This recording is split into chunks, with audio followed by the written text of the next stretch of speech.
Hello YouTube, Grand Captain Speedy Dash here. In the last part, after saving Trunks' future, Goku gets Zeno to host the Tournament of Power. How will this dragon team handle the Tournament of Power? Find out now. The group teleports to the Null Realm for the Tournament of Power.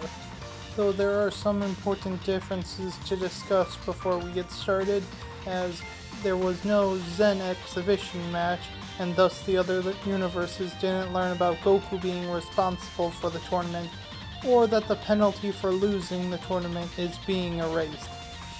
Most of Universe 7 stays together, making it harder to knock them out, though limiting their ability to knock out others. But Goku, Vegeta, Lapis, and Lazuli all go off on their own. Universe 9 is still the first to be erased, because they decided to try and act tough by challenging Universe 11, but Universe 9 did at least take down 2 Pride Troopers and injured a third. As the last of Universe 9 falls out of the ring, everyone learns the real stakes of the Tournament of Power when Universe 9 is erased. There is a slight pause with everyone coming to grips with what this means for them before the fighting starts back up, with everyone more determined than ever to stay in the ring. Goku, after seeing the Pride Troopers take down Universe 9, wants to fight the strongest one, but is intercepted by Toppo, and the two begin their fight. Goku slowly goes through his transformations while fighting Toppo until he goes Super Saiyan Blue, at which point Jiren steps in and takes over. Even at his full power, Goku is powerless against Jiren, which prompts Goku to start charging a Kamehameha, putting all his power into it, which Jiren is kind enough to let Goku charge. Goku fires his Kamehameha, but Jiren throws a energy ball through the Kamehameha that explodes in Goku's face, seemingly knocking him out in a huge explosion. Everyone is surprised when Goku emerges from the rubble in a new form. Ultra Instinct Sign Goku approaches Jiren for round 2. Jiren is able to beat Goku once again. Sensing no other threats, Jiren goes to meditate. Lapis and Lazuli find Goku and give him a good amount of energy. But before they can head off, Casero, Kokote, Kettle, Tupper, and Vernon ambush Goku, Lapis, and Lazuli. It takes some time, but the three are able to beat and knock out the Pride Troopers, which leaves Universe 11 with just Jiren, Toppo, and Dispo. Just as Lapis and Lazuli leave, Caulifla and Kale approach Goku. Goku and Caulifla begin fighting, quickly going into Super Saiyan and fighting rather evenly, till Kale goes berserk. Berserker Kale is too much for the still weakened Goku, and after losing track of Goku, Kale begins attacking indiscriminately, knocking out a number of weak and a few decent warriors off the ring, until Jiren shows up and knocks her out. Caulifla finds Kale, but Toppo shows up, ready to escort the two out of the ring. However, Goku jumps in wanting to fight Toppo, and as an added bonus makes it so he can fight Kale again later. Goku does have some difficulty fighting Toppo, but Goku is able to edge Toppo out and win the fight by throwing him out of the ring in the end.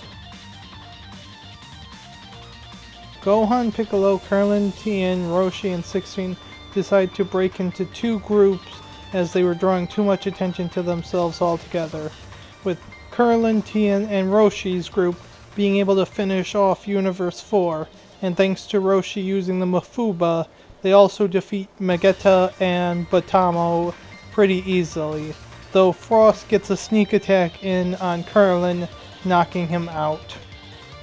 In all the chaos, Universe 10 is also eliminated. Gohan, Piccolo, and 16 do have some trouble with Zonel and Pilana. Though working together, they are able to knock the two out, but Dispo challenges them next. Vegeta defeats Kaba, making his promise to him just like in canon, and then finishes off Universe 2 with the help of Lapis and Lazuli. Khalifa and Kale once again challenge Goku, and after a drawn-out fight, they use the Potara earrings to become Kefla. Kefla easily pushes Goku to his limits, causing him to once again change into Ultra Instinct Sign, and the fight quickly comes to its conclusion with Kefla being blasted out of the ring. Gohan, Piccolo, and 16 figure out a strategy to fight against Dispo's speed, which ends up ringing out Dispo, but Gohan falls out as well. Universe 3 decides it's time for their trump card, infuses into Aniraza, and goes after Universe 7. All of Universe 7 comes together to fight Aniraza, and after a hard-fought battle they won, but Tien, Roshi, 16, and Lazuli are all knocked out in the process. While the fight with Aniraza was going on, Jiren cleared the ring of all other fighters. At 10 minutes left on the clock, only 5 fighters remain from 2 universes, and the fighters prepare to begin the final battle. Beerus yells at the team to just drag the fight out, but none of them listen. Goku and Vegeta both rush towards Jiren, with Piccolo and Lapis following shortly behind. Jiren is forced to use his full power, but still has quite an edge over the group, and with a powerful blast sends Piccolo flying, while the other 3 continue their assault on Jiren. The fight continues with Goku, Vegeta, and Lapis seemingly making no ground in the fight, and Jiren tries to knock away 2 of them so he can fight one of them one-on-one, which results in Vegeta and Jiren fighting one-on-one. Vegeta says he prefers this kind of fight, but Jiren is able to give him a major beatdown and throw him off before Goku and Lapis are able to recover. The Grand Priest loudly announces that there is only 5 minutes left. Goku and Lapis both begin to struggle against Jiren without Vegeta's help, though Jiren is starting to run out of steam, keeping him from using his full strength, which causes the fight to drag out. Jiren is able to knock Goku out just as the Grand Priest announces 1 minute left. Jiren and Lapis both desperately try to knock the other out, but Jiren is the one who is successful, and Lapis appears in the bench as time runs out. The Grand Priest flies up to Zeno and whispers back and forth for a bit, before declaring Universe 7 as the winners of the tournament, as Piccolo is still in the ring. Belmod loudly states Jiren is still in the ring as well, but shuts up after being asked if he's complaining about Zeno's ruling. The Grand Priest heals and wakes up Piccolo, asking what he wants as a wish from the Super Dragon Balls, and Piccolo wishes the other universes back. This is where I'll end the part for now. What do you guys think of my first what-if version of the Tournament of Power? How do you think the group will handle the currently movie/manga exclusive events? Find out next time. If you enjoyed this video, be sure to hit that like button, and if you haven't already, subscribe to my channel so you'll get notifications when I release my new videos.